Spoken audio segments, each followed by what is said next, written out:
I want to declare an interest. I'm chair of the all-party group on vaccinations for all and vice-chair of the coronavirus all-party group, where we've been taking evidence every fortnight since July 2020, including hearing from health ministers across sub-Saharan Africa and other places that emphasise what we've been hearing today, the difficulties they have in access and also the poor quality of supply that they're actually getting.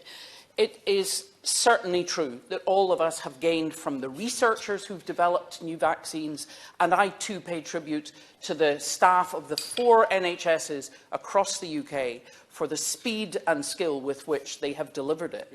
But we have vaccinated almost 80% of adults with a third or booster shot, when the access to even one shot in low-income countries is well below 10%. And that simply highlights what we mean by inadequate access and inequity across the globe. High-income countries have literally hoovered up the vaccines as they were developed over the last year, and that's indefensible. It's very reminiscent of AIDS, when people in Africa who were suffering from HIV or AIDS couldn't access the treatments that were available in the richer countries. The spring before, 2020, I keep forgetting it's a new year, we heard lots of warm words about a global response to a global crisis. But that is simply not what we've seen. We have seen that COVAX was established, and the UK government gave over £500 million to it. But it didn't give any vaccines until quite late last year. And what was meant to happen with COVAX is that they would procure directly from companies. That never happened. And therefore, COVAX has ended up completely dependent on getting donated doses from countries that were wealthy and simply did advanced procurements. And that's the reason COVAX has delivered less than half of the 2 billion doses it was aspiring to deliver last year. The UK government promised 100 million doses in June 2021 at the G7, 80 million to COVAX, 20 million bilaterally. There's been less than a quarter of that has actually been delivered to COVAX. We are at the end of 2021. The 100 million is meant to be delivered by this coming June, which means 9.1 million a month to COVAX, a total of 11.5 million if you include any bilateral donations. So the UK needs to radically step up donations of doses. And donations of doses are the acute response, because that can be done in the short term.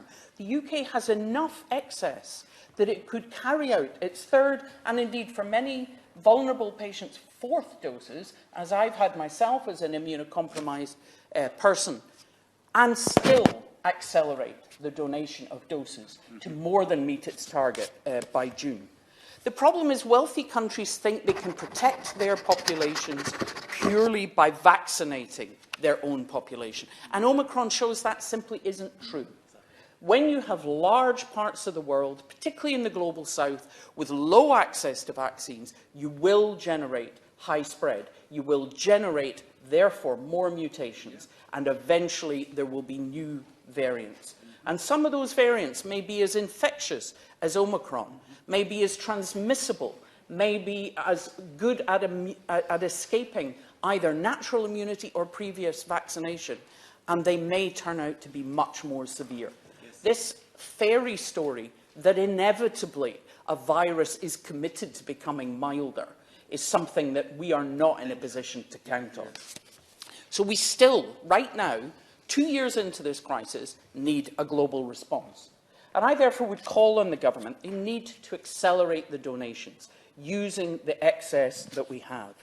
But these do need to be predictable, they need to be in collaboration with the low-income countries that are receiving them, and they need to have a decent shelf life. We heard of ministers having to visit the ports every day in case something had arrived, having to keep stopping their own programmes because suddenly they get a delivery that's got a few weeks left on it. So that is disrespectful to countries that do not have the health infrastructure that we have across the UK.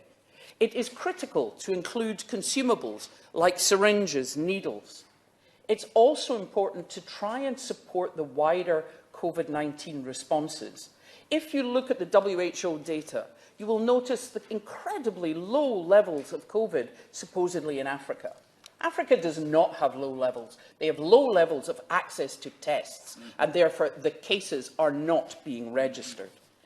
And we shouldn't be using these doses as part of the already reduced ODA budget, and certainly not charging them as more than the UK government has paid for them. That's the short-term approach. But the medium-term approach is to massively increase global production. And the problem is the TRIPS waiver has been being discussed basically for over a year. We'd be in a totally different position if that had been moved on at the beginning. The UK is one of a dwindling number of countries which is blocking it. Over 130 countries now support it.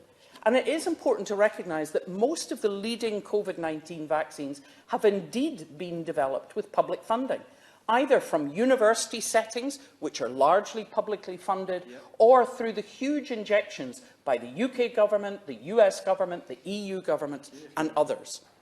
It is important, when we touched on polio, to think about the fact that Salt didn't patent his vaccine. Alexander Fleming didn't patent penicillin. Röntgen didn't patent X-rays because they saw them as part of the global good.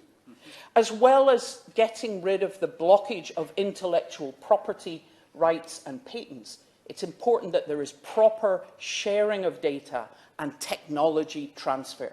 But MSF have identified 100 companies across Africa, Asia and Latin America which are certified by the EMA, by the FDA or the WHO on good manufacturing practice. So to imply that it isn't possible to produce vaccines to high quality in the global south is frankly insulting.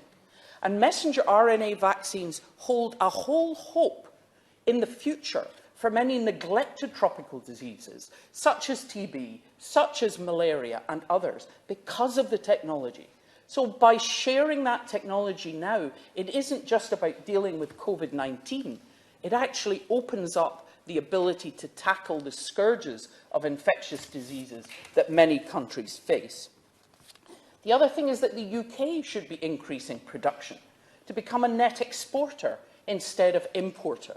And therefore it is absolutely inexplicable why the UK government pulled funding from the Valneva production site in Livingston when the trial data was about to be published. That was successful, and as has been mentioned, because it's a very traditional whole virus approach, there may be people who have been unwilling to take the messenger RNA vaccines who would be willing to receive the Valneva vaccine. Because it's whole virus, it may, and this has not yet been trialled, also provide a broader reaction that may therefore remain viable even when other variants arrive.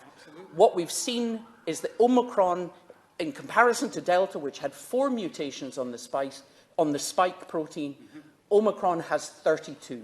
It's a totally different shape. And therefore, sadly, the AstraZeneca vaccine, simply the key no longer fits the lock. Pfizer does, but it wanes. We need to have broader vaccines so that we might be a bit more resistant to variants in the future. It's also important for the government to maintain the support for routine vaccination, and that means honouring the replenishment commitments to Gavi, because routine vaccinations have suffered due to the disruption of the pandemic.